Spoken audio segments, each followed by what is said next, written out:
사랑의 하나님, 이전보다 더욱 사랑합니다. 오늘 이 새벽 이것이 우리의 고백이 되게 하시니 참으로 감사합니다. 날이 갈수록 주님을 향한 사랑이 더 커져서 숨질 때까지 내 할 말씀이 이전보다 더욱 사랑합니다 라는 고백이 되기를 원합니다. 우리를 위하여 가시관을 쓰시고 십자가에 달려 고난당하시고 죽으심을 당하신 주님, 그 크신 주님의 사랑과 덕을 늘 마음에 기리며 오늘도 주님께서 우리에게 허락하신 새 생명으로 하루를 시작합니다. 세상에 속한 자가 아니라 하나님에게 속한 사람으로, 구원받은 백성으로, 사랑받는 주님의 자녀로 당당하게 살게 하여 주시옵소서. 하나님, 우리의 삶은 늘 이야기로 가득합니다. 오늘도 또 새로운 이야기가 만들어지고 또 기억이 되겠지요. 그러하기에 주님, 오늘도 기대하는 마음으로 이 새벽을 맞이합니다. 오늘은 어떤 이야기가 우리의 시간 속에 담겨질까요? 아름다운 이야기, 따뜻한 이야기, 행복한 이야기, 힘이 나는 이야기가 오늘 우리의 삶의 자리에서 탄생했으면 좋겠습니다. 남편과 아내 사이에서, 부모와 자녀 사이에서, 이웃과의 만남 속에서, 회사에서, 일터에서 멋진 이야기들이 만들어지게 하여 주시옵소서. 무엇보다도 주님, 우리의 삶이 하나님의 이야기, 하나님과 함께하는 이야기로 가득하기를 원합니다. 살아서 역사하시는 하나님을 경험하고 보고 만나는 그런 이야기, 주님께서 우리의 인생에 베풀어 주시는 기적의 이야기들이 날마다 수북이 쌓이게 하여 주시옵소서.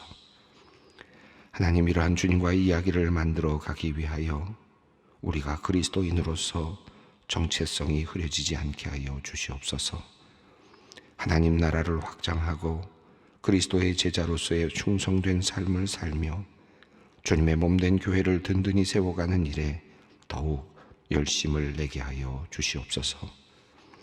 그리하여 울며 씨를 뿌리는 자는 기쁨으로 단을 거두리로다라는 그 주님의 말씀이 우리의 삶 가운데 풍성히 이루어지는 역사를 경험케 하여 주시옵소서.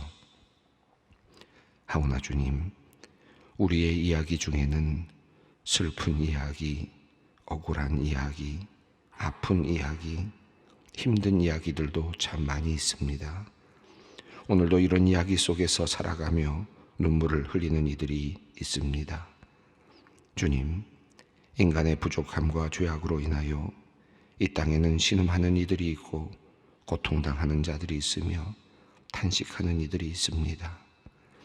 미사일이 날아들고 포탄이 터지는 전장으로 변해버린 우크라이나 땅에서 두려움에 떨고 있는 이들을 주님께서 불쌍히 여겨 주시옵소서. 태풍이 휩쓸고 지나간 자리에서 망연자실하며 낭망하고 있는 중국과 일본 그리고 우리나라의 이재민들을 긍휼히 여겨 주시기를 원합니다. 아직도 잡히지 않은 산불로 온 섬이 타들어가고 있는데 모든 것을 잃고 울고 있는 하와이의 주민들을 기억하여 주시옵소서. 사랑의 주님, 주님은 우리의 탄식을 들으시고 은혜를 베푸시는 자비로우신 분이십니다. 일찍이 우리 민족의 탄식을 들으시고 광복의 은혜를 내려주셨으며 전쟁 중에 나라를 지킬 수 있게 하여 주셨습니다. 주님, 간절히 바랍니다. 오늘 이 땅에서 서럽게 울고 있는 가난한 이들, 연약한 이들, 두려워 떨고 있는 모든 이들의 눈물을 보아주시고 그들의 탄원을 들어주시옵소서. 개인적인 고난과 고통에서 구원받기 원하며 간절히 기도하는 이들로부터 국가와 민족을 넘어 온 세계의 잔혹한 참상을 보며 울분에 차 탄식하며 부르짖는 이들에 이르기까지 모든 이들의 탄식에 귀를 기울여 주시옵소서. 그리고 이들에게 주님의 한없는 은혜를 내려 주시옵소서. 하나님, 소망의 성도들, 이 시간 함께 기도하는 모든 이들을 위해 기도합니다. 우리 안에는 누구에게나 작은 소원이 있습니다. 잘 살고 싶은 소원, 바르게 행복하게 살고 싶은 소망이 있습니다. 그러한 소망을 이루기 위해 주님께 구하고 싶은 것들도 많습니다. 부끄럽지만 어느 정도 돈도 필요하고 편히 잠잘 수 있는 집도 필요합니다. 이 외에도 우리에게는 가지고 싶은 것들이 꽤 많이 있습니다. 하나님, 주님께서 일용할 양식을 위하여 기도하는 법을 알려주셨사오니 오늘 우리가 용기를 내어 주님께 일용할 양식과 더불어 우리가 살아가기 위해 꼭 필요한 것들을 주님께 아뢰옵니다. 주님, 들어주시고 긍휼하심으로 응답하여 주시옵소서. 자녀를 위하여, 부모님을 위하여, 직장을 위하여, 사업을 위하여, 시험이나 면접을 위하여, 휴직을 위하여, 건강을 위하여 기도하는 모든 우리의 기도를 들으시고 주님 멋진 방식으로 이루어 주시옵소서.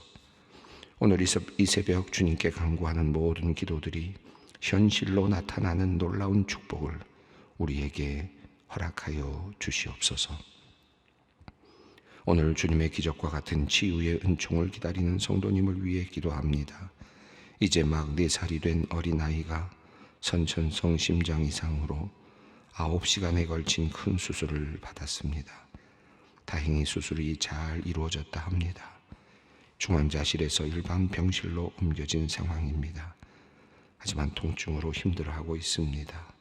통증을 없애주시고 온전하고 완전한 회복을 주님 허락하여 주시기를 원합니다.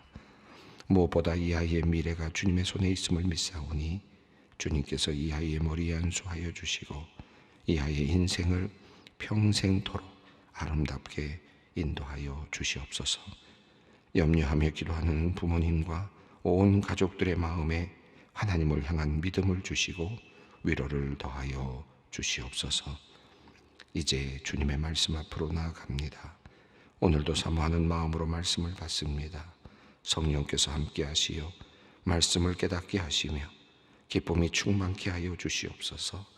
말씀을 통해 우리 모두가 우리 주님을 더욱 사랑하게 되는 복된 역사가 이어지게 하여 주시옵소서. 예수님의 이름으로 기도드립니다. 아멘. 오늘 우리에게 주시는 하나님의 말씀은 역대상 15장 1절로 15절 말씀입니다. 역대상 15장 1절로 15절 말씀을 함께 봉독하겠습니다. 다윗이 다윗성에서 자기를 위하여 궁전을 세우고 또 하나님의 궤를 둘 곳을 마련하고 그것을 위하여 장막을 치고 다윗이 이르되 레위 사람 외에는 하나님의 궤를 맬 수 없나니 이는 여호와께서 그들을 택하사 여호와의 궤를 메고 영원히 그를 섬기게 하셨음이라 하고 다윗이 이스라엘 온 무리를 예루살렘으로 모으고 여호와의 궤를 그 마련한 곳으로 메어 올리고자 하여 다윗이 아론 자손과 레위 사람을 모으니 그핫 자손 중에는 지도자 우리엘과 그의 형제가 120명이요 무라리 자손 중에 지도자 아사야와 그의 형제가 220명이요 게르솜 자손 중에 지도자 요엘과 그의 형제가 130명이요 엘리사반 자손 중에 지도자 스마야와 그의 형제가 200명이요 헤브론 자손 중에 지도자 엘리엣과 그의 형제가 80명이요 우시엘 자손 중에 지도자 암미나답과 그의 형제가 120명이라 다윗이 제사장 사독과 아비아달을 부르고 또 레위 사람 우리엘과 아사야와 요엘과 스마야와 엘리엘과 암미나답을 불러 그들에게 이르되 너희는 레위 사람의 지도자이니 너희와 너희 형제는 몸을 성결하게 하고 내가 마련한 곳으로 이스라엘의 하나님 여호와의 궤를 메어 올리라. 전에는 너희가 매지 아니하였으므로 우리 하나님 여호와께서 우리를 찢으셨으니 이는 우리가 규례대로 그에게 구하지 아니하였음이라 하니 이에 제사장들과 레위 사람들이 이스라엘 하나님 여호와의 궤를 메고 올라가려 하여 몸을 성결하게 하고 모세가 여호와의 말씀을 따라 명령한 대로 레위 자손이 채에 하나님의 궤를 메고 어깨에 매니라. 아멘. 우리가 어제 읽었던 말씀, 다윗이 이제 성을 짓게 되는 이야기, 그리고 자손들이 번성하게 되는 이야기, 그리고 블레셋 군대와 싸워서 이기게 되는 이야기, 그 사이 그것을 가운데에 두고 양쪽에 앞과 뒤에 다윗이 하나님의 법궤를 가져오는 이야기가 전개되고 있다는 사실을 말씀드렸습니다. 이제 오늘 부분이 뒷부분에 나오는 이야기입니다.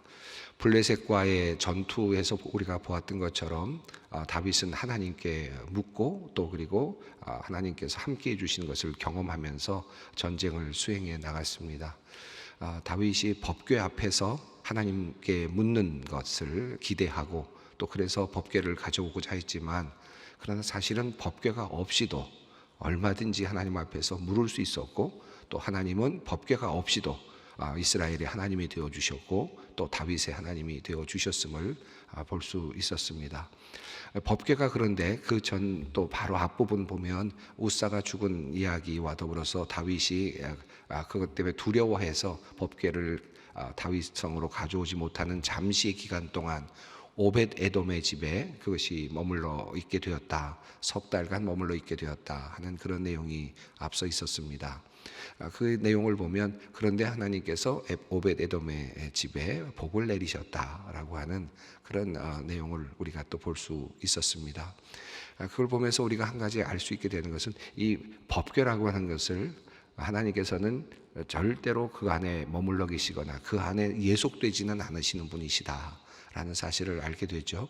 그러면서도 또 자유로우신 분이시면서 거기에 전혀 예속되지 않으시는 분이면서도 동시에 하나님의 임재를 상징하는 그 법궤에 또 함께 하시는 분이시다 라고 하는 사실도 또 깨닫게 됩니다. 그러니까 법궤는 아무것도 아니다도 아니고 또 이 법궤가 하나님이다도 아닙니다. 그렇죠? 하나님은 하나님으로 존재하시고 그리고 법궤 안에서 역사하시기도 하시고 법궤 밖에서도 역사하시는 하나님이시라는 사실을 보여주고 있습니다. 다윗은 아마도 정치적인 목적 또 의도를 가지고 이 법궤를 다윗성으로 가져오고자 했던 것이 첫 번째 숨겨진 의도였을 가능성은 있겠습니다. 그러나 하나님께서는 도리어 그것을 기뻐하지는 않으셨습니다. 그리고 하나님은 어디서든지 만나실 수 있는 분이시고 또 그가 물을 때마다 하나님은 답을 해 주셨고 능력으로 함께 해 주셨습니다. 우리가 어떤 것들을 생각할 때 특별히 종교적으로 우리가 생각하는 것들이 있죠. 그래서 그것들을 법궤처럼 생각할 때가 종종 있습니다. 물론 교회도 그렇습니다. 이 교회가 하나님의 임재의 자리이고 우리는 이 예배당에서 기도하고 그리고 또 하나님께 아뢰고 그렇게 합니다. 그러나 이 교회 안에서 우리가 기도하고 이 또 예배당에서 기도하면서 주님 앞에 응답받는 놀라운 역사들을 경험하지 않습니까? 그러나 그렇다고 해서 이 교회가 또 이 예배당이 하나님 자체는 아니죠. 하나님 자신은 또 아닙니다. 하나님은 교회 밖에서도 역사하시는 분이시고 하나님의 존재를 이곳에 매여 있게 하시지 않으시는 분이시다 라는 사실도 또 깨닫게 됩니다. 이 법궤 이야기가 우리에게 주는 참 교훈들이 굉장히 많이 있는데 다윗은 이제 그것을 알아가고 있습니다. 자, 다윗은 첫 번째 그 법궤를 가지고 오려고 했을 때 실패를 했습니다. 근데 실패를 했는데 그 실패의 이유가 무엇일까요? 물론 다윗이 하나님께 묻지 않았구나 하는 사실을 오늘 본문 속에서도 확실히 이제 알게 되는데 좋은 생각이었습니다. 다윗이 하나님의 법궤를 자신의 시온 그 성으로 다윗성으로 가져온다는 것은 좋은 생각이었고 또 하나님께서도 기뻐하실 만한 그런 계획이었겠다 생각이 듭니다. 그렇기 때문에 하나님께서 마지막에 이 다윗성으로 법궤가 옮겨지는 것에 대해서 방해하시거나 또는 그것을 막으시지는 않으셨습니다. 오늘 본문을 보면 이제 가져오는 장면이 이제 나오게 되는데 다음 본문까지 이어집니다만은 하나님께서 그것을 허용하셨습니다. 목적은 좋은데 그리고 목표는 참 좋은데 하나님께서 지금 문제 삼으셨던 부분은 이 방법과 관련되어 있는 것들이었음을 우리가 또 깨닫게 됩니다. 이제 다윗의 영성에서 굉장히 중요한 것이 있는데 사울과 좀 다른 점이 있다면 사울과 똑같이 실수하고요. 사울과 똑같이 좀 잘못하는 죄를 범하는 일들도 꽤 많죠.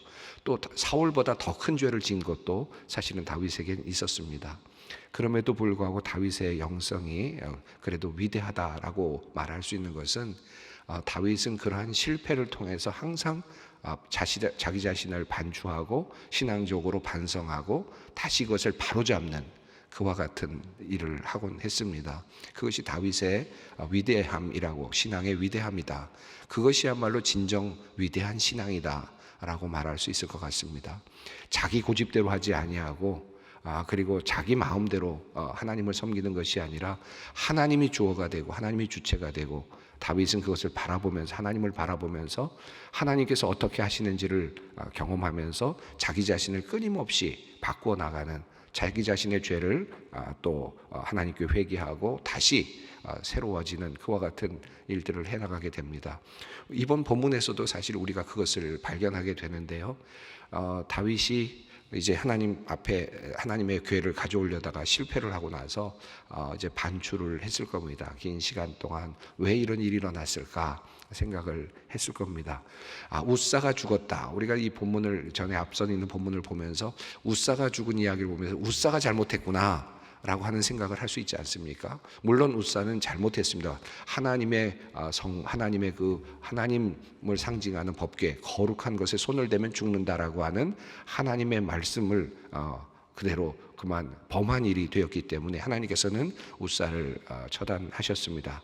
찢으셨다라고 하는 그런 표현을 했는데, 하나님의 거룩한 것에 손을 댄 것은 물론 잘못이었습니다. 그러나 웃사가 하나님의 그 궤에, 거룩한 궤에 손을 댄 것은 어쩌면 순간적인 판단이었을 가능성이 높아요. 그죠? 본능적으로 궤가 흔들리니까 그냥 손이 간 거죠. 하나님의 궤를 위하려고 했던 그런 마음도 아마 있었을 겁니다.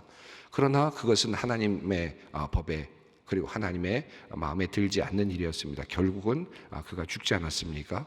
근데 웃사가 죽게 된 근본적인 원인은 뭡니까? 사실은 앞서 우리가 얘기했지만은 레위인들이 모세의 율법을 따라서 채에 궤를 메고 움직였다면 흔들리거나 할 일은 전혀 없었겠죠. 그러면 법궤는 분명 충분히 다윗성으로 들어올 수 있었을 겁니다. 그런데 그만 잘못된 방식으로, 이방인들이 썼던 방식으로, 과거에 수레에 싣고 이방인들이 보냈던 바로 그 방식으로 그만 하다가 큰 화를 당하게 되었습니다. 그러니까 웃사의 죽음은 다윗의 잘못과도 연결되고 있다라고 하는 사실을 알 수 있습니다.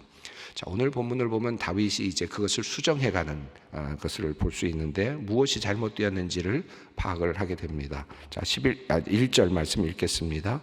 다윗이 다윗성에서 자기를 위하여 궁전을 세우고 또 하나님의 궤를 둘 곳을 마련하고 그것을 위하여 장막을 치고. 다윗성을 만들고 그리고 궁전에서 하나님께서 거하실 장막을 만들었다. 여기서 이제 성전은 아니고요, 장막입니다. 회막이죠. 하나님의 회막을 모실 장소를 이제 마련해 두었다. 법궤를 둘 그 장소를 마련해 둔 것입니다. 자, 그리고 그 다음에 이제 2절에 이제 그 다윗의 바뀐 그 마음이 잘못을 수정하는 그 모습이 나타납니다. 2절 읽겠습니다. 다윗이 이르되 레위 사람 외에는 하나님의 궤를 맬 수 없나니 이는 여호와께서 그들을 택하사 여호와의 궤를 메고 영원히 그를 섬기게 하셨음이라 하고. 여기서 드디어 다윗은 알았습니다. 웃사가 죽은 이유는 바로 우리가 잘못된 방식으로 법궤를 모셔왔기 때문이구나. 방법의 문제였구나. 의도도 중요했지만 방법이 옳아야 됐구나. 하나님의 뜻에 맞아야 되었다 라고 하는 사실을 깨닫게 되었습니다. 그리고 이미 하나님께서 모세의 율법을 통하여 이미 알려주셨던 법궤를 움직이는 방법을 이제 깨닫게 됩니다. 그 법궤를 움직이기 위해서는 반드시 레위인들이 함께 해야 된다라는 사실도 알게 되었습니다. 자, 그래서 그 사실, 자기가 다시 인지한, 다시 확인한 사실을 고백적으로 이야기합니다.